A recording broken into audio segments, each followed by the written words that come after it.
les Illunis nous ont présenté leur approche de dépollution des sols contaminés par des composés chlorés à l'aide du bambou. Il s'agit d'une présentation simplifiée du procédé, destinée à en expliquer les grandes lignes. Certains aspects techniques et le savoir-faire développé ne peuvent pas être divulgués, afin de préserver la confidentialité de leur méthode. De notre brevet numéro 2, et étant donné qu'on a pu voir quand même certains commentaires dire oui mais on sait pas réellement comment ça fonctionne, etc. Donc on a décidé carrément de pouvoir refaire une vidéo étant donné que TikTok a supprimé l'ancienne pour vous expliquer un peu comment on faisait pour fabriquer notre matériau. Restez juste au bout de la vidéo si vous êtes intéressés.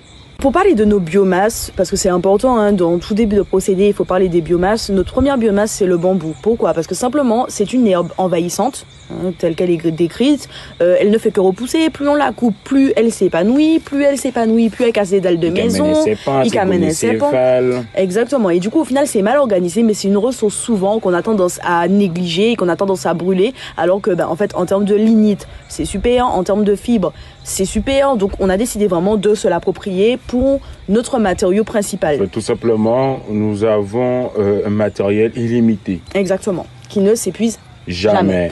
Donc dans un deuxième temps, nous avons aussi décidé de nous attaquer à la sargasse. Pourquoi? Parce que tout simplement, c'est une algue néfaste et nous avons décidé tout simplement de la traiter parce qu'à un moment donné, on entend souvent des personnes qui se plaignent, ah oui, la sargasse, mais il faut savoir qu'est-ce qu'on peut faire avec la sargasse. Donc on a décidé de l'utiliser, non pas comme matière première, mais pour compléter un petit peu le procédé et en faire quelque chose de bon, en fait. La sargasse est une bénédiction pour nos îles et je suis conscient que certains habitants, notamment ceux du Robert, en souffrent.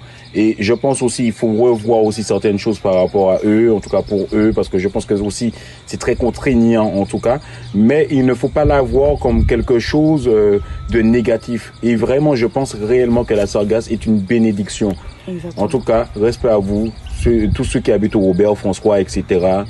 On va parler de la sélection. Pour le sélectionner correctement, le bambou, il doit avoir déjà un certain âge. On va pas dévoiler tous les critères non plus parce que au final c'est un peu secret. Donc c'est par rapport à sa maturité et par rapport à sa cavité sonore. Donc c'est vrai que quand tu vas taper dessus, ça va faire un certain bruit qui fait que tu sais que le bambou il est prêt à être utilisé. Dans un deuxième temps, par rapport à la sargasse, tout simplement pour bien comprendre le procédé, on ne compte pas récupérer les sargasses qui s'échouent sur les plages, etc. parce que c'est déjà très nocif. Dès que ça entre en décomposition, donc à ce moment-là, on a décidé d'utiliser les sargasses qui sont toujours fraîches et qui n'ont pas encore commencé à dépérir. Maintenant, on passe à la phase de préparation. Donc nos tiges de bambou, une fois qu'elles sont récupérées et envoyées à l'usine, le but est de pouvoir justement retirer toutes les branches, toutes les feuilles, etc. et donc de les mettre de côté. Bien sûr, nous les transformons, nous ne gâchons rien du tout. Exactement. En fait, le but c'est de créer plusieurs types économiques, tout simplement. Le but c'est à la longue de donner de la chance un peu à tout le monde en fait. On squatte dans les grandes lignes. Donc par la suite, ce qui se passe, c'est que une fois que c'est fait, notre bambou il va être donc lavé. Donc il va être coupé d'abord en différents segments. Ensuite il va être lavé et par la suite il va être séché. Donc le but est de faire tomber le taux d'humidité à l'intérieur de nos bambous avec des machines spécialisées, etc. Donc une fois que le bambou c'est fait, donc vous vous rappelez bien, essayez de bien vous rappeler, c'est la ligne numéro A. La ligne A. Donc par rapport, on passe à la ligne B. La ligne B, c'est tout ce qui va toucher les sargasses. Donc nos sargasses, une fois qu'elles sont récupérées, elles sont ramenées justement à l'usine.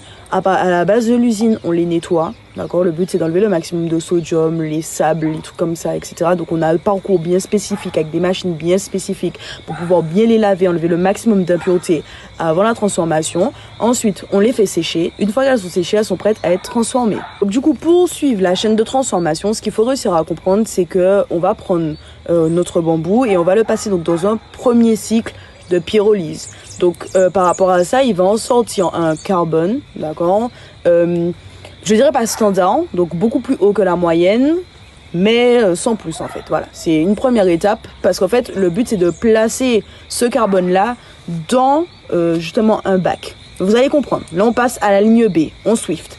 Donc dans notre ligne B, on va commencer à prendre nos sargasses et à les mettre aussi en pyrolyse. De cette pyrolyse, on sort un matériau, donc on va pas dire quoi, et c'est pas du carbone pour ceux qui se posent la question. Et donc de ce matériau-là, on va traiter. Donc ce matériau, ce qu'il en reste, donc les résidus qui va en rester, ça va être justement tout ce qui va toucher Mathieu, au plomb, etc. etc. Ammoniac, sulfure d'hydrogène, sachant qu'on ne nettoie pas de la sargasse qu'avec de l'eau. C'est contre-productif. Donc les gens qui le font, évitez de le faire, ça ne sert strictement à rien. Exactement. Voilà. Donc maintenant, comment on va faire pour traiter tout ça? Justement, c'est à ce moment-là qu'intervient notre bac. Vous vous rappelez, donc dans notre ligne A, notre matériau carboné a fini dans un bac, d'accord? Donc dans le même bac, on va mettre les résidus de sargasse dans notre bac. De là, justement, notre carbone va capturer les polluants, les métaux lourds, etc. Les POP en général. Exactement, qui sont à l'intérieur de l'eau. Et à partir de ce moment-là, on va reprendre notre carbone, on le refait sécher et on le refait passer dans une phase de pyrolyse pour utiliser la thermolyse et la vitrification pour pouvoir emprisonner les métaux lourds et détruire les polluants organiques persistants.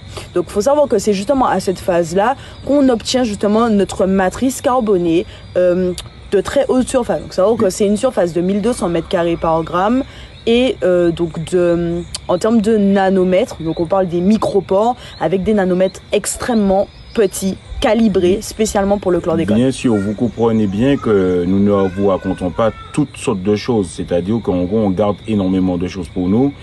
Mais en tout cas, pour les plus sceptiques parmi vous, en tout cas, ça vous permet et tout de mieux dormir, de mieux comprendre comment ça se passe. Projeter. Exactement, dans l'avenir. Donc, c'est très important, en tout cas, pour nous de vous faire découvrir cela et puis aussi de faire aussi vos propres recherches par rapport à ça. C'est important aussi. De la dernière phase, en tout cas, une des dernières phases, c'est la phase de micronisation. Parce qu'en fait, aujourd'hui, on ne veut pas juste un morceau de carbone qui est très difficile à transporter, qui n'est pas très bon en termes de capture, etc. En tout cas, enfin voilà, c'est pas le must. Donc on a décidé de le microniser, donc de le rendre en forme de poudre, avant justement de les mettre en moule pour en sortir justement des billes.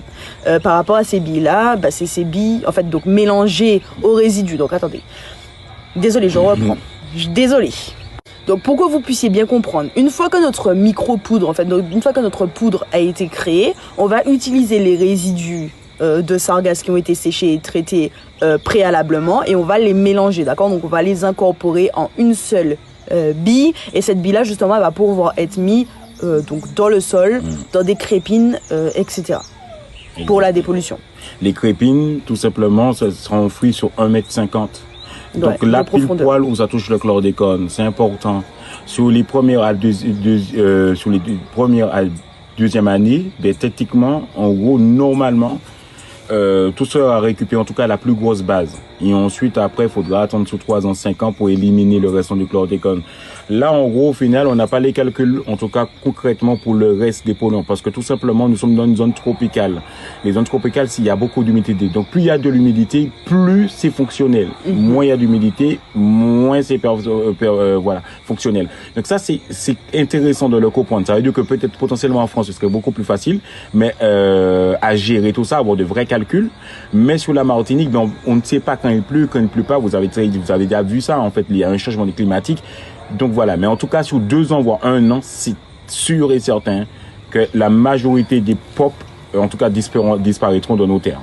Et ce qui est vraiment aussi révolutionnaire du coup dans notre procédé, c'est qu'on ne se contente pas simplement de les capturer, on se contente aussi de les détruire de manière définitive. Nous savons qu'une fois que nos billes sont posées dans les crépines, on aura la possibilité, la capacité de pouvoir récupérer nos billes pour pouvoir les traiter. Et à ce moment-là, le chlordécone est définitivement anéanti en fait. C'est pour ça qu'il y a cet aspect de gratuité là et qu'on a voulu rendre le produit gratuit en tout cas pour tout le monde. En tout cas, on espère qu'on y arrivera, en tout cas de mettre le produit gratuit pour le peuple guadeloupéen, martiniquais et aussi le peuple guyanais. Pourquoi c'est très important pour nous? Parce qu'en fait, nous on fait juste du recyclage et ça nous arrange parce que ça va nous coûter moins cher et ça va aussi permettre d'autres sociétés de pouvoir créer d'autres filières, etc. Peut-être, vous connaissez la base. Et ça donnera la chance à tout le monde. N'importe quelle personne qui voudra monter une entreprise à la longue, ça lui permettra de monter d'autres entreprises, en tout cas de créer des circuits courts, gérer une économie martiniquaise, guadeloupéenne, en gros en base antillaise.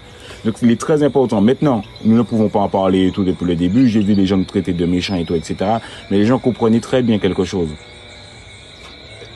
Quand vous gérez ce genre de sujet-là et tout, c'est très délicat. Il y a des choses que nous pouvons dire, il y a des choses que nous ne pouvons pas dire. Si nous parlons aujourd'hui de ça, c'est parce que nous pouvons le dire. Et en passant aussi, pour toutes les personnes qui vont dire « Ouais, mais ça va prendre plusieurs années avant de déchlordéconner ». C'est pourquoi il y a un brevet numéro 1, la dépollution des corps. Si vous êtes intéressé, n'hésitez pas à voir notre prochaine vidéo. Tapotez les gens, vraiment, c'est important. Et ne perdez pas espoir. Et je vous remercie en tout cas pour tous ceux et tous qui nous ont toujours suivis, qui ont toujours eu foi en nous.